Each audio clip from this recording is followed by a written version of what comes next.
ito ay rated SPG. Striktong patnubay at gabay ng magulang ang kailangan. Maaaring may masiselang tema, lengguwahe, karahasan, sexual, horror o droga na hindi angkop sa mga... Dahil sa mahiwagang engkwentro sa isang matandang kapre sa gitna ng kagubatan, tuluyan nang nabunyag kay Tera ang kanyang tunay na pinagmulan.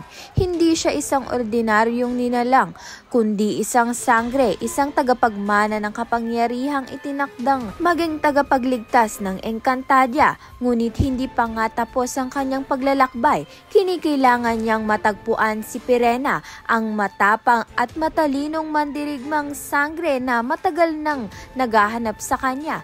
Sa kanyang mga kamay, hawak ni Pirena ang mga sagot at pagsasanay na kakailanganin ni Tera upang harapin ang isang madilim na kapalaran, ang nalalapit na pagbangga kay Mitena, ang bagong panganib na nagbabantang wasakin ang Encantadia. Samantalang mamamaalam muna pansamantala itong si Tera sa kanyang ina na si Mona sa mundo ng mga tao, dahil kinikailangan nga ni Pirena na paghandaan ang pagsasanay ni Tera. Unti-unti nang namumulat itong si Tera sa kanyang kapalaran.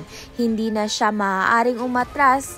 Ang kanyang tadhana ay magiging tagapagligtas ng Encantadia. Kaya naman nga't yan at iba pa ang dapat nating pakaabangan. Maraming salamat sa iyong panonood.